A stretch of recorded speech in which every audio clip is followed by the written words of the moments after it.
Good morning, students. Welcome back to the new session of learning in this lockdown period. This is your accounts class, and I am your Neha ma'am. We are doing chapter number 1, that is financial statement of not for profit organization. Okay, we are doing how to calculate the amount of material consumed. Okay, for this topic we have done at least 4 questions. Okay, but here are two more questions which I would like to discuss with you. Okay, that is amount of calculation of amount of expense to be debited to the amount income and expenditure account. मतलब आपको बीच बीच में यहाँ पे देखिए subscription को हटा दिया गया है एंड यहाँ पे वर्ड है सैलरीज. ठीक है, प्रीपेड सैलरीज या फिर प्रीपेड आउटस्टैंडिंग सैलरीज, और यहाँ पे भी है outstanding locker rent and outstanding advance rent. ठीक है, एडवांस लॉकर रेंट या फिर आउटस्टैंडिंग लॉकर रेंट. ठीक है, तो जब ऐसे टर्म्स आपको मिलेंगे तो आप कंफ्यूज हो जाओगे कि इसको कैसे सॉल्व करना है. इसके लिए तो कोई स्पेशल फॉर्मूला कुछ हमें बताया नहीं गया था. तो ये वीडियो आज इसलिए बनाए गए हैं कि ऐसे आपको कोई भी एक्सपेंस आए, कोई भी लॉकर रेंट आ जाए, सैलरीज आ जाए, कुछ इसमें किसी का कोई और भी वर्ड आपको यूज़ कर दिया जाए, तो आप उसको जो फॉर्मूला अभी आपको बताया जा रहा है वही सेम जो आपको सब्सक्रिप्शन वाले में जो फॉर्मूला बताया गया था वही सेम फॉर्मूला है, तो उसी से आप क्या करोगे, डील करोगे. ठीक है, तो चलते हैं क्वेश्चन नंबर 23 की तरफ.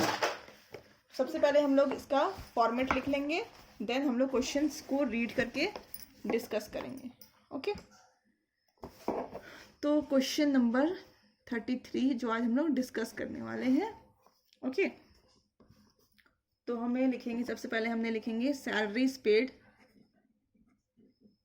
सैलरी पेड, ठीक है, उसमें हम क्या करेंगे, प्लस करेंगे, ऐड कर देंगे, जैसे हम लोग करते थे outstanding subscription at the end, उसे ही करेंगे हम लोग same. Outstanding salary at end, then plus करते थे prepaid salary at beginning minus outstanding salary at beginning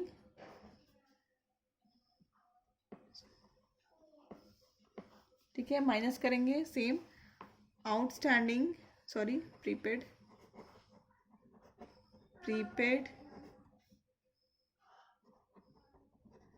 salary at end. Okay, इन सारी चीज़ों को हम लोग लिख देंगे. एंड अब हम क्या करेंगे, इसको पढ़ते हुए चले जाएंगे एंड पोस्टिंग करते हुए चले जाएंगे. ठीक है, in the year ended 31st March 2019 salaries paid amounted to ₹2,04,000. ठीक है, तो मतलब पूरे साल भर में हमने टोटल सैलरी कितना पे करा, 2,04,000. I will write here 2,04,000. ठीक है, अब आगे पढ़ते हैं हम. Certain the amount chargeable to the income and expenditure account. मतलब हम लोग डेबिट साइड के इनकम एंड एक्सपेंडिचर अकाउंट में कौन सा अमाउंट सेंड करेंगे ये हमें बताना है. ओके, ठीक है, फ्रॉम द फॉलोइंग इंफॉर्मेशन जो आपको दिया गया है. Prepaid salaries on 31st March 2018. ठीक है, प्रीपेड सैलरी 31st March 2018 है और यहाँ पे 19 है, तो मतलब ये 18 वाला जो है ओपनिंग होगा एंड 19 वाला क्लोजिंग होगा. तो प्रीपेड सैलरी बिगनिंग वाला पे हम चले जाते हैं. ठीक है, that is prepaid salary at the beginning. ठीक है, कितना अमाउंट दिया हुआ है, 24,000. यहाँ हम लिख देंगे 24,000. ठीक है, और वहीं पे लिखा हुआ है प्रीपेड सैलरी क्लोजिंग वाला, मतलब एंड वाला. तो prepaid salary eight the and वाला हम लोग यहाँ पे चले जाएंगे 12,000. अब जो माइनस में है मैं उसको ब्रैकेट में हमेशा लिख देती हूँ, आपको पता है. ठीक है, और अब हम नेक्स्ट में जाने वाले हैं outstanding salaries on 31st March 2018. फिर 18 वाला को ओपनिंग मानेंगे, 19 वाले को क्लोजिंग मानेंगे. ठीक है, तो आउटस्टैंडिंग सैलरी जो ओपनिंग वाली है उसको हम लिख देंगे यहाँ पर, ठीक है, एंड उसको क्या करेंगे, ब्रैकेट में डाल देंगे, एंड क्लोजिंग वाले को ऊपर लिख देंगे, ठीक है। अब हम इसको कैलकुलेट करके जो हमारा अमाउंट आता है उसको हम बोलेंगे सैलरी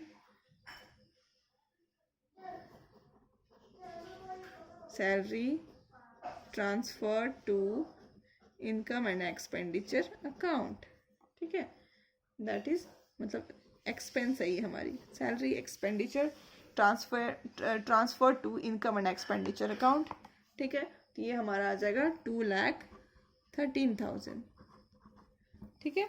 तो ये छोटी छोटी क्वेश्चंस है, ये नॉर्मली आपको 1 मार्क्स का आता है, तो 1 मार्क्स के लिए आपको इतना करना पड़ेगा। प्लस इसके साथ ही ऐसे क्वेश्चंस आपको बड़े बड़े क्वेश्चंस के अंदर भी इस टाइप के टॉपिक्स मिल जाते हैं, तो वहाँ भी ये आपको हेल्प करती है।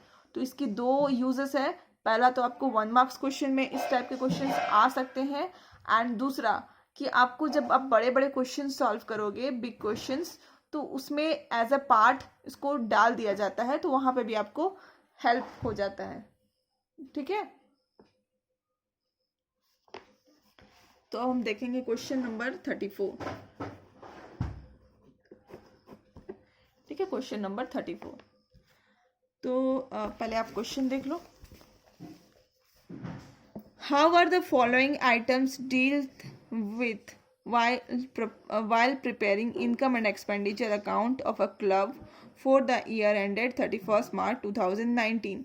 तो ये जो आपको दिया है, outstanding locker rent opening closing, advance locker rent opening closing, locker rent received during the year, ठीक है, पूरे साल भर में, दैट इज 31 मार्च 2019 हमारा साल का आखिरी मतलब एंड यहाँ पे कर रहा है, तो इस पूरे साल भर में आपको इतना लॉकर का रेंट मिला, ठीक है। तो इसको भी हम सेम वे से बनाएंगे, ठीक है। तो इनकम की बात हो या एक्सपेंडिचर, लॉकर रेंट तो हमारे लिए इनकम हुआ, तो इनकम की बात हो या फिर एक्सपेंस की बात हो, आप इस तरह के क्वेश्चंस को ऐसे ही सॉल्व करोगे, okay.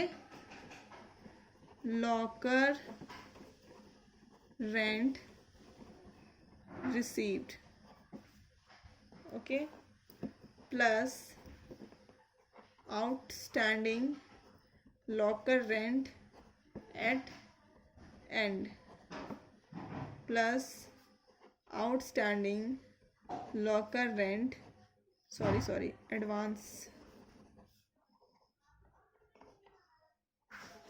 Advance locker rent at beginning minus outstanding locker rent eight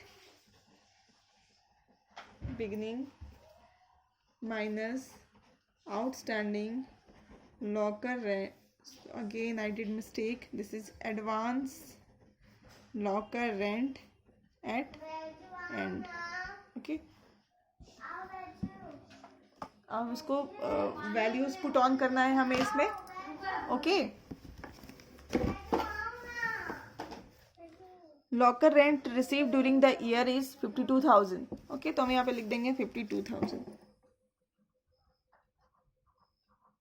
ठीक है। Then outstanding locker rent beginning and closing, outstanding locker rent beginning में लिखेंगे 4,600, ये माइनस में है तो हम माइनस में लिख देंगे, and outstanding locker rent and में लिखेंगे 6,300। अगेन हम क्वेश्चन देखते हैं, एडवांस लॉकर रेंट बिगनिंग और and. Advance locker rent at the beginning दिया हुआ है आपका 3,000, and advance locker rent and दिया हुआ है 4,000, ठीक है। अब इसको जो आएगा कैलकुलेट करके वो हो जाएगा हमारा लॉकर रेंट इनकम, ठीक है, और ये हो जाएगा हमारा 52,700, okay. So that's all in today's video. Hope you liked the video, and I'm completing my video here only. Thank you.